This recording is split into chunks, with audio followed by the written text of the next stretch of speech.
everyone, welcome to an episode of Learning with Belvista Studios. I'm here with Abdallah today and I'm excited to talk to him because he plays in the HR strategic space, which is really kind of our client space. So it's really nice to be able to talk with people that are doing nice things there.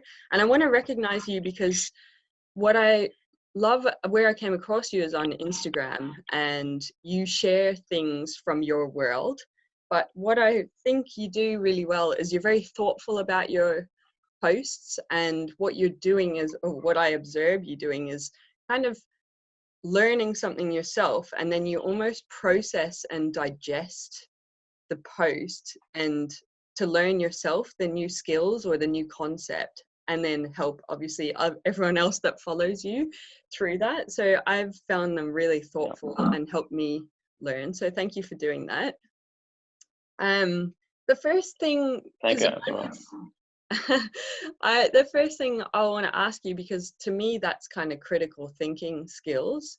And in your space, how do you think that you can build those critical thinking skills? If you're a manager, what kind of tips would you encourage them to do with their skills to help build critical thinking skills for their team members? All right, that's a great question.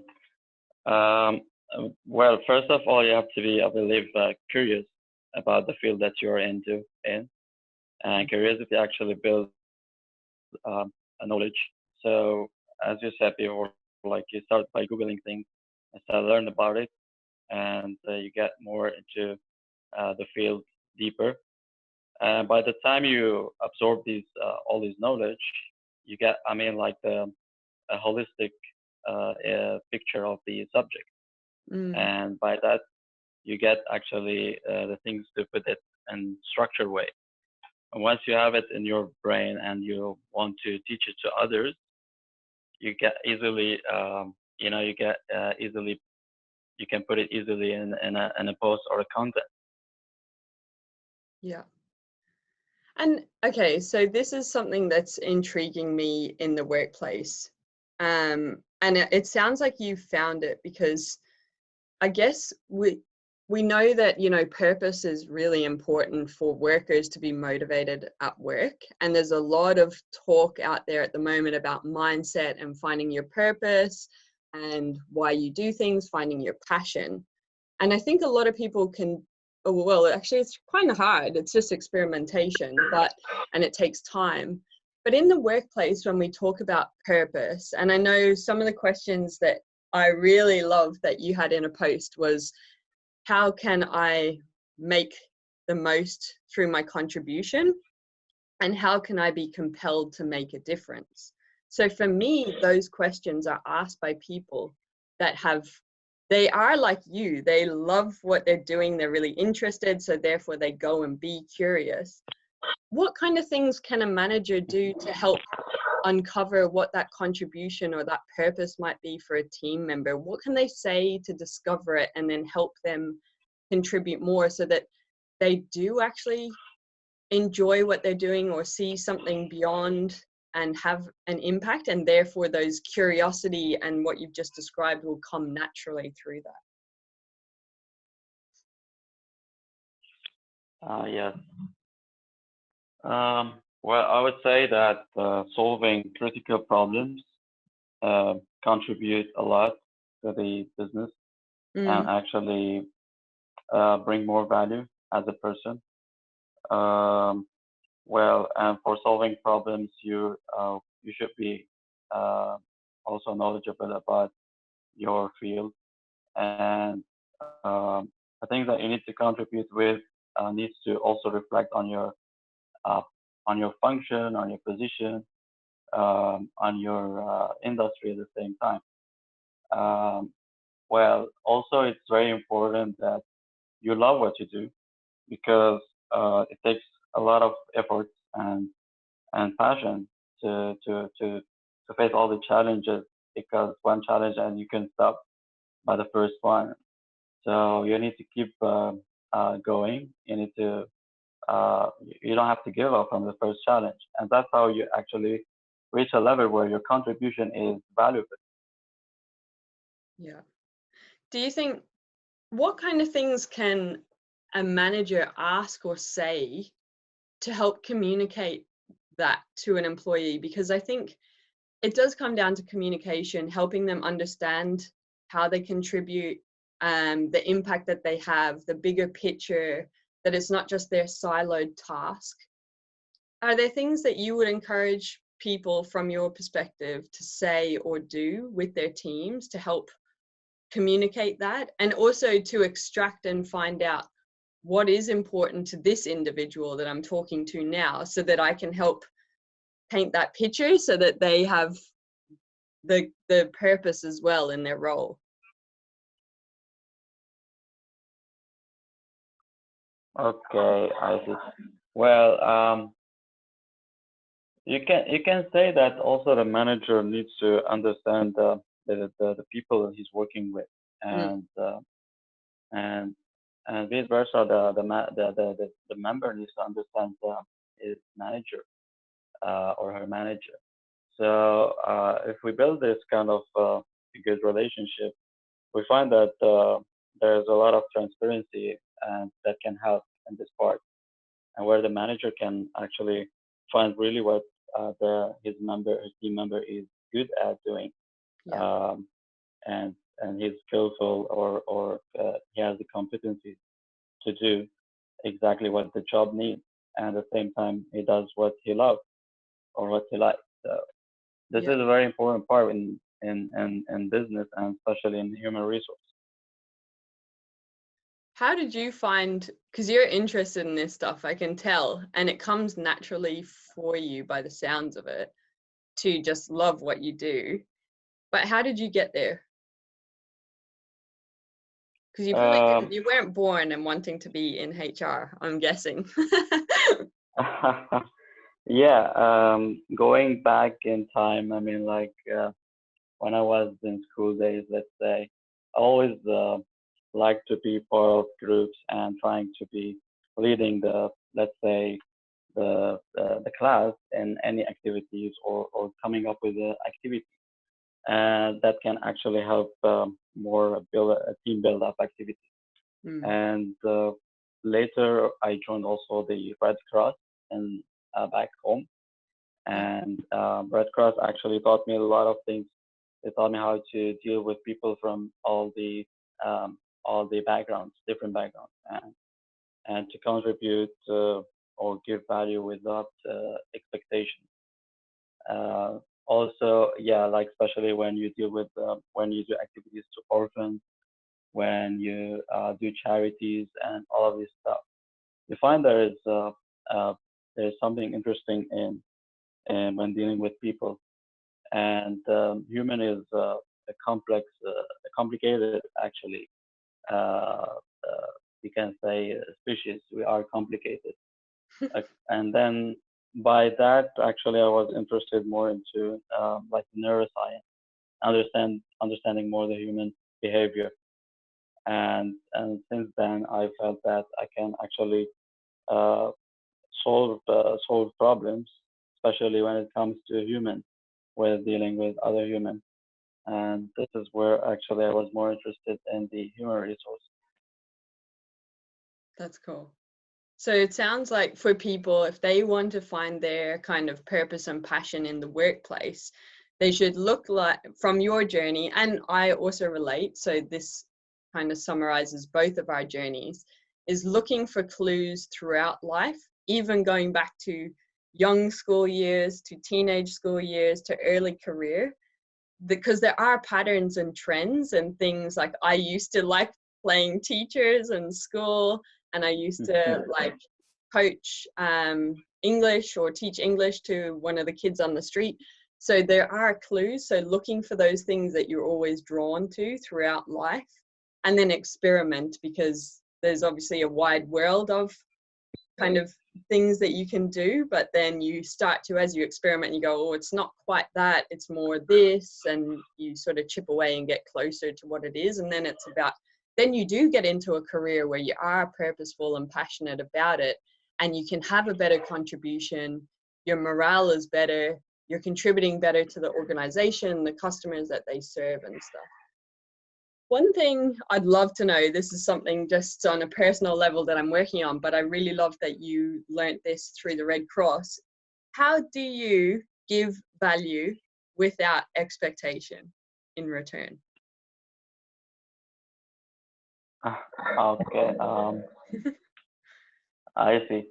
Um, in this part, actually, you have to just believe that your goal is not only like a return, an expectation. Your goal is not to get something back. Your goal actually is to give more knowledge to people that can help them to develop themselves or learn something new, or they can use it in their field. The goal is also to prove or that anyone can learn something uh, and teach it to others, and same time you also want to put your finger to put it and you want to have your own how to say it, like fingerprint. Yeah. Mm. I love that. It's not making it about you. It's making it about the other person that you're there to serve or that you're doing something for. That's quite cool. Thanks Yeah, for sharing exactly. That's- that. What are you learning in the neuroscience space since your curiosity is there? What's really resonated with you that you have put into practice or it's changed your mindset about something? yeah, actually, memory is the part where interests me in neuroscience. Hmm. Like, how do we actually, how do we recall information? How do we also save information in our memory? How to use memory better? And this is what actually it helps you in different ways. Tell me more. Okay. Almost like I'm also interested in programming. So I always compare the human brain to a computer. So I find like they're both they have common things together. So it's like same thing like when we learn something, we should retain it for later, and that's where actually memory play an important role. So at the same time, memory also helps with it helps you with learning a skill and apply it at the right time.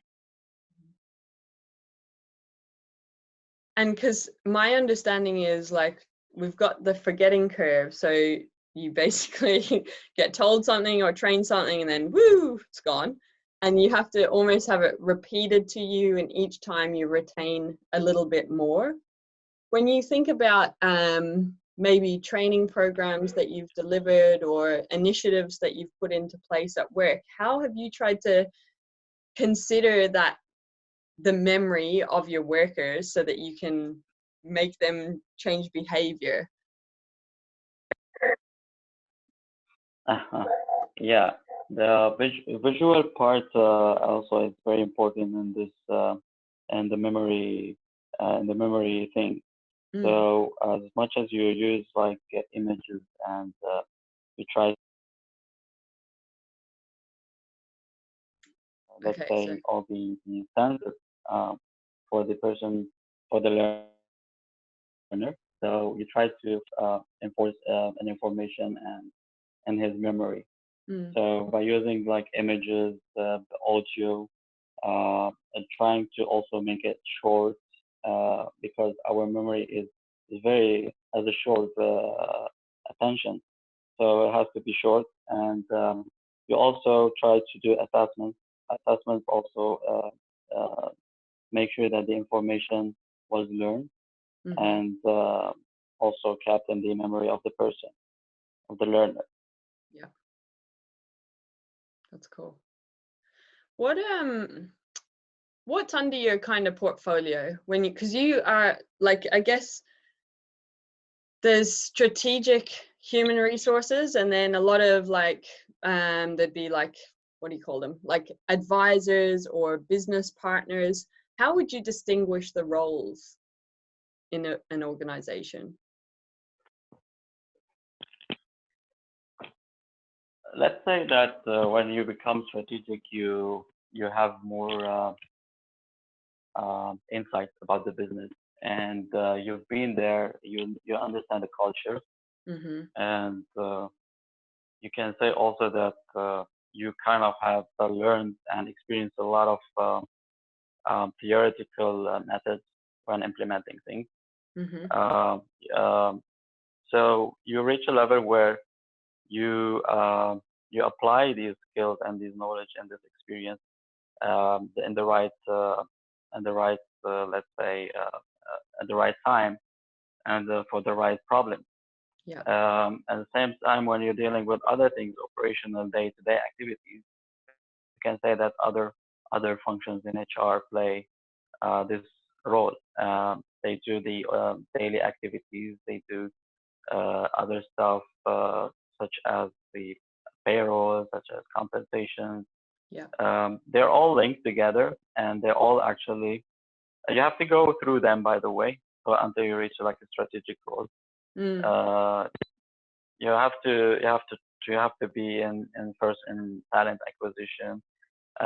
Then you move to, for example, compensation and benefits, and moving to like even clerical work is important in this field. And by the time you are actually you understand more about your people and the company and your management, you get to the point that you can actually streamline between all of them and uh, and align all the objectives from top to the bottom.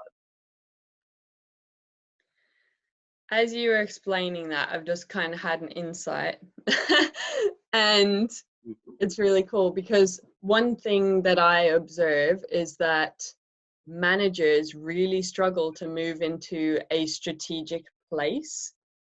They play very much in the operational space and quite often will forget about the people, their team. So the way I've learned it is that a manager in the ideal world, to improve performance for themselves, their team, and the organization, they should kind of split their time between the three. So 33% in strategic, 33 in Hmm. operational, 33 in the people side. So what I've just Yeah. when you were talking there, um, the HR function is that, because you say, you know, you've got the payroll side and stuff, which is the operational. Then you've got people like you that are playing in the strategic, workforce planning, whatever that falls under your portfolio. And then you've got maybe the organizational development function that is focusing on the people. So it's quite interesting. It's almost like if HR is functioning well within the organization, if they're communicating what they're about, that is almost the role model for managers to follow in how they should operate within their role. What are your thoughts on that? And I'm just processing this out loud, so I haven't really thought about it too much. No, absolutely, absolutely right. You're absolutely right because we always have to play many hats. I mean, in one role. So you have to always juggle between like tasks from operational to strategic and the daily task. Well, this is actually where you need to know how to come up with creative solutions and how to analyze the structure of the company, for example, Mm-hmm. and see where is the problem or the operation. And as a manager, you always need to assess or audit your operations, policies, the procedures, and how it's going and how it's serving the business. Mm-hmm. So from this part, you can actually always contribute to the strategic part of the company. And how do you think managers can do that better? Because if if say a lot of them spend their time in operational, 90% of their time, what little specific things can they do to move to a strategic place or a focus on the people side as well? If they need them all to be working, it's almost like juggling. Hey, you got to keep juggling so you don't drop the ball. So how can they do that in their role? Because they're busy and time poor, and that's what we always hear. So I suppose a lot of the time, operational, they're reacting, they're not delegating, these kinds of things, which I kind of think they're not or maybe they are failing. They're failing in their role, the purpose of their true role as a manager. They're just another employee. To be honest, let's say that the manager needs to reach a level of competencies which allows him um, to focus on the strategic part. So let's say that project management in the sense that he knows his function well, and he also needs to have a time management skill. Yeah. So by time management, he understands like how can he manage the time, his time and the time of the team and the project. Also adding the skill of the interpersonal skills that he needs to build with the team, and delegation is a big part of it. So by delegation, he needs to understand different type of delegation, and also mentoring. So it's good that you actually delegate and mentor and delegate, because by this actually he can have a time for the strategy part. But he also needs to listen to the team of what they're facing, from problems they're facing, and try to work on a solution. It's the same thing also for the team members. They should also have the manager with raising the issues to him. It's a big part of it is communication and time management and project management.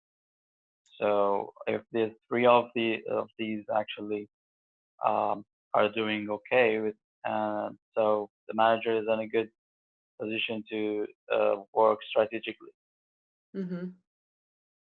I like it. You kind of Manager also, oh, sorry. I was just going to say, you kind of those skills are simple to learn. Time management, project management, and then they have all these benefits that you're speaking about. Sorry, continue what you were going to say though. Yeah, no worries. Yeah, also, although that actually they sound easy, but it's difficult in a fast-paced world. I mean, living with so many things going on in the business and the economy, the manager also is responsible in front of the board members for deliverables, which makes it difficult for him to manage all of these things. Yeah, this is basically the skills that the manager needs to excel, so he can be free for strategic part. Yeah, that's cool. And I guess like a recent journey that I had in the last couple of months was trying to delegate, because I saw the importance of focusing on the strategic part. And I think the operational part and the people part were doing well from my own assessment, I guess, and bit of feedback that we're getting. But I knew, like, as a business owner, you are accountable for everything. And I knew that if I didn't focus on the strategic part, the business will not sustain. So I knew I needed allocated time to work on the business, and pull myself out of the operational stuff. So I invested the time to train my staff and to delegate more. And it was hard. Like, it was extra stress, and just more time needed to go into, my days were longer and that, and it probably took 2 months, but my goodness, like it's a breeze now. Like the nurturing that I invested in that time has really helped them just take their skills to the next level as well. And I'm really proud of their growth. And now they're contributing more. I'm getting to play in the strategic place where I need to. So I do encourage people, like it is hard to train your staff, to mentor, to give that time to delegate, but it's definitely worth the reward when you do. And yeah, I was teaching things like project management skills, trying to take people from kind of beginner to medium instructional design skills. So there was quite a couple of things in their sort of skill set that I was trying to improve. And it's just been amazing to do that. So I definitely encourage people to take it, because now, like that 2 months of sort of hardship or just challenge more so, is just so rewarding now and for the future. One of the things, so you're working in Dubai at the moment, are you? Yes, correct. Yeah, so for me, like I've never been there, I don't know much about it, but I see the attraction of lots of cultures there. And I'm wondering what you're observing, and one of your posts really intrigued me, and it was about they'll quote one of them, you're probably not going to remember them, but like just to give you some stimulus, is emotions are socialized by culture.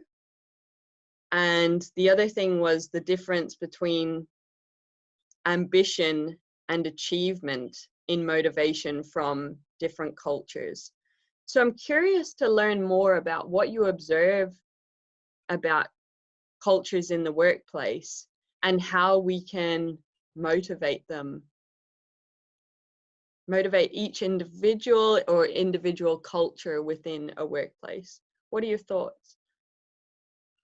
Yeah, well, Dubai is a dynamic place with different cultures working together. So in this sense, I mean, like people learn from each other different things, and they learn to work uh, at at the same time for one purpose, one objective and one goal. Like they work to achieve something here.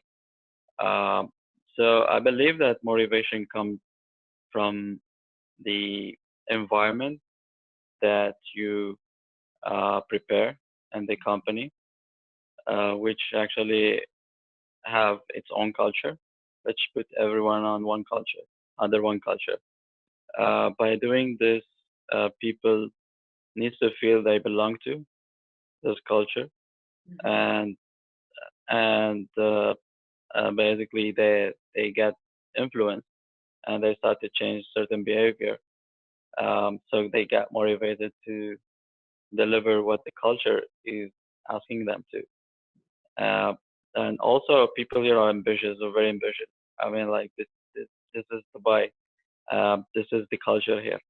That push you actually to do more and deliver your best, because they're always aiming for number one in different things. So yeah, so you get influenced, and by that you actually you start to push yourself, you motivate yourself, and there are a lot of opportunities that actually makes you believe that one day you can do it. You know, like by only having this belief and this hope, you are half the way uh, to the culture, to be aligned with the culture.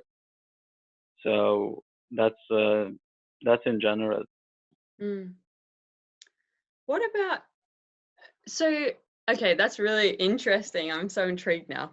In terms of if people are really ambitious and they're seeing what's possible for their personal results, is it done in a way like from fear or autocratic to motivate them? How, like I love the influence part, but is it good influence or bad influence that people are stepping up to deliver to their best? How is it done in a nice way? Well, based on my experience, you'll find always you'll always find two type of culture. The influence by fear and the influence by let's say influence by uh, like free will or motivation, ambition one. Yeah. So the fear one never worked, and the one which is pushing you to be a better person, a better manager, uh, like not micromanaging things, is Mm-hmm. actually the one that helps people here to feel that they are really a star in their company. Uh, this is again, this is Dubai culture when it comes to like people how they feel about themselves. They feel like they're you can say pampered or spoiled in a way that they love to work in an environment which Mm-hmm. gives them this kind of feeling, this the sense of luxury, the sense of the free decisions. It's just delivering what they have to deliver at the same time. So this is about the motivation and the culture. And what are managers doing to enable that kind of culture? What behaviors do you see?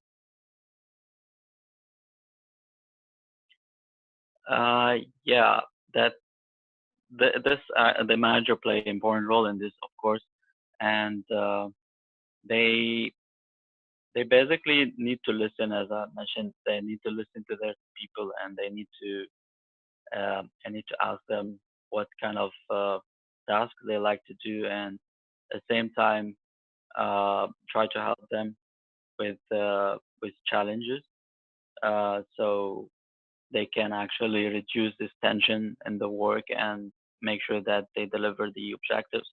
Mm, Same time, the manager can mentor and coach their people on the skills they've learned, so they can share this kind of skills. At the same time, also manager can let's say they can contribute in many ways, but most importantly, they don't need to micromanage. They don't mhm, need to uh, disrespect anyone. Uh, so respect is above everything. mm. Need to keep They need also to keep their team members closer to each other. So building the spirit is a key in this.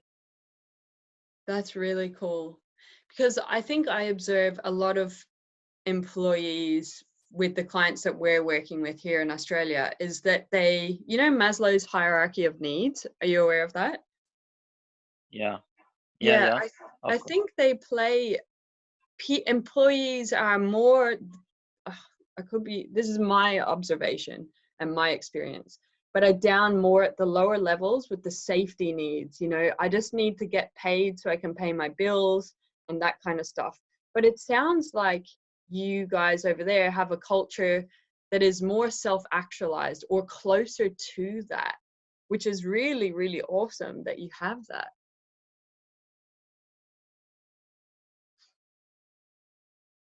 Yeah, actually, we're lucky to have this. Um, but I don't deny the fact that there will be always companies who use influence by fear. Mm, Um, it exists, and luckily it exists. Uh, like majorities are more influencing with with empowering their team mm, because influence by fear doesn't work anymore like before, um, which uh, which is proves actually that it's failing. And especially nowadays, we see that more people like are looking for the work-life balance and the working remotely and a trust should be there. So you can't work anymore without trust and without making sure that this person will deliver what you're asking for from him. Yeah, that's really cool. And it's cool that, like, I get that there are workplaces that will have fear and not be quite there, but it's really nice to hear that you're playing at a higher level, at an organizational level. Like the organizational's culture and spirit, as you described it, is higher up on Maslow's hierarchy, which is really cool. Anything else that you're like really passionate or would like to? I feel like you have so much to share, but I don't know what questions to ask to extract it, because this is our first ever conversation. But anything that you are curious about at the moment or observing that you are compelled to share based on our conversation so far? Well, I should say that I mean you're very smart enough to touch this part in me actually. Uh, the part where actually, yeah, in general, I'm very analytical person. I guess analyze many things. So when it comes to analysis, I do, and especially when I mentioned before that I compare human brain to computers. So I'm trying to actually work on these two and build on a new field for me, which is could be the e-learning and it could be also the machine learning. Especially we're moving to the digital and the robotics era, we can say. So automation is a big part of the next era, and I would love to be part of it. So I'm keen to learn more about it and understand more programming language so we can implement it at the right time. Yeah, wow, that's cool. Well, thank you so much for sharing today. I feel what I take away is that it's really important to listen to yourself and to choose a career or a place where you earn money that you're passionate about, because I feel like that's very evident from what you've said today, just in your own journey and how you've communicated about it. And also that allows you then, when you found that, to be curious, to strive for more, to become self-actualized, I guess. And then, as you say, create your future, because you've now identified your interests and you are looking at what's next from a place of curiosity and a place of, I guess, loving yourself. So that's really, really cool. So thank you, Abdallah, for being part of this conversation today. I'm really grateful that you shared, and I feel like, yeah, I feel good. Thank you. Thank you, Kim, for having me. It was a pleasure as well. Wish you all the best and have a nice day ahead. Thank you. Thanks everyone who has listened today to Learning with Belvista Studios. If you have some cool people like Abdallah that we should have on that you're curious to learn from, I am also curious to learn, so please let us know. But like and share this post with anyone that it will add value to, and have a brilliant day.